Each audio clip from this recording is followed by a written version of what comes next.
Good morning, everyone. I'm Mike Lee, your WHS manager. Welcome to the Toolbox Talk.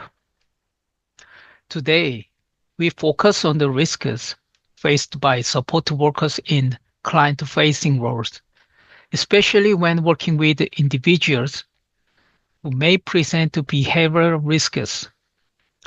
Whether working alone or in teams, staff are exposed to physical and psychosocial risks. We explore how WHS principles, good work design, and smart safety technology like the Duras Falcon Watch can protect well-being.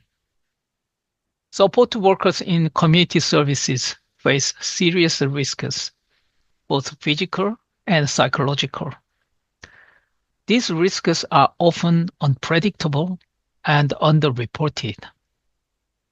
WHS legislation requires us to act proactively, not reactively. We also introduce smart safety technology as part of a layered control system, supporting staff well-being and instant response. This presentation highlights a work design opportunity to strengthen safety through proactive, multi-layered controls tailored for high-risk client-facing roles. Even when working in a team, support workers may face unpredictable risks when engaging with clients who represent behavioral risks. These include physical contact, verbal abuse, force, and emotional trauma. Behavioral escalation can isolate staff, even in team-based settings, and delayed response increase vulnerability. These realities call for a redesign of roles and environment that actively reduce exposure and enable faster, safer intervention. Psychological safety isn't a luxury. It's a legal duty under Section 19 of the WHS Act 2011. ISO 45003 backs this up by requiring organizations to identify psychosocial hazard and apply trauma-informed controls. Mental injuries claims are also recognized under the Workers' Compensation Act 1987.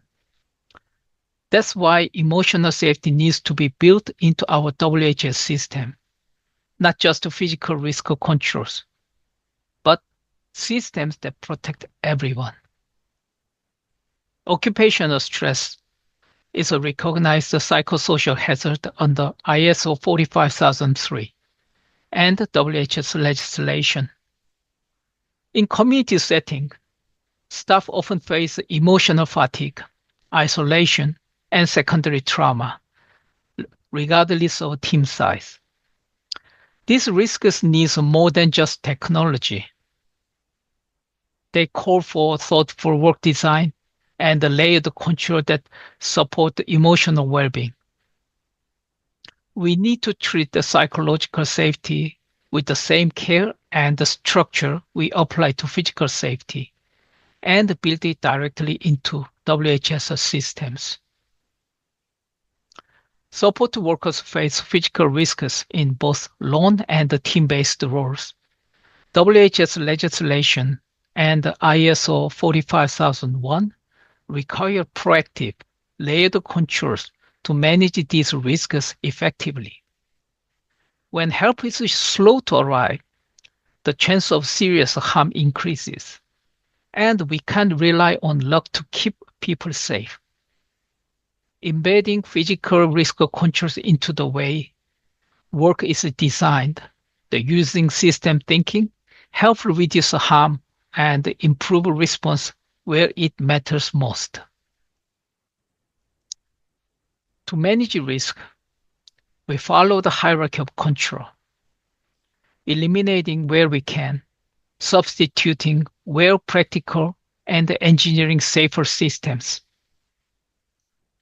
Smart devices can support these efforts, but they are only one layer. They should never replace supervision, staffing, or safe work design. What they can do is close response gaps, improve visibility, and strengthen existing controls, especially in unpredictable or high-risk environment.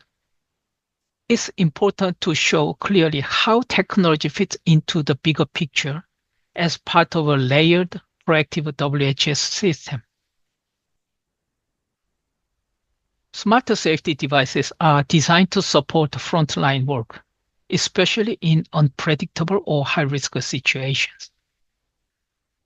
They are strategic investment in well-being, response coordination, and safety culture. Technology helps manage volatile moments more safely, reducing stress, improving confidence, and reinforcing a culture of care. But it's not a complete solution.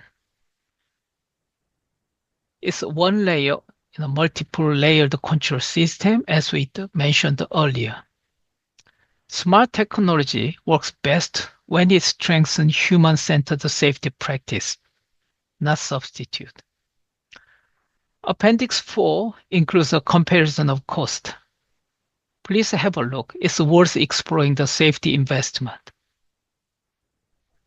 The Duras Falcon is a smart safety device made for high-risk frontline work.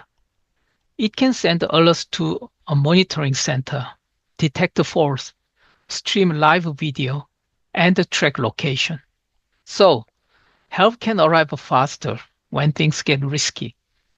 It's a good example of how smart tools can be built into WHS system to improve safety and support staff well-being. If you're curious about the technical side, Appendix 3 has more details. In emergencies, the Falcon Watch lets staff send alert, talk live, and get quick welfare checks. It's built to protect people from physical and emotional harm and help teams stay connected during incident. It makes response faster and more predictable, so staff feel safer and more confident when things get tough. I've added a table in Appendix 2 comparing to real-life cases. So feel free to check it out. It's a useful reference. The Falcon Watch is designed for high-risk shift work environment. As mentioned earlier, it's one part of a broader safety system. It should never be treated as a replacement for staffing, supervision, or safe work design. When used properly, it builds routine, strengthens safety habits, and helps embed layered control into everyday practice. On this slide, I've included a sample guideline for using the Falcon Watch in a shared living settings. So please have a look. In this toolbox talk, we see using smarter safety tools like the Falcon helps us meet WHS requirement and build a stronger safety culture, especially in roles that involve direct client contact. It supports the hierarchy of control and shows we are serious about designing safer way of working. It's a chance to connect the legal obligation with the proactive cultural changes in safety and well-being as well. So before we wrap up today's talk, I have included a few appendices for reference that covering psychosocial hazard data, real-life case comparisons, details of the Duras Falcon, and the cost breakdown of safety investment. Please feel free to explore them in your own time. There's also a list of references at the end of the presentation for your review and to support further discussion. Since this is an online Toolbox talk, I won't be able to take questions live, but please reach out if you have any inquiries and I'll follow up. Thank you very much, and I'll see you at the next Toolbox talk. Bye.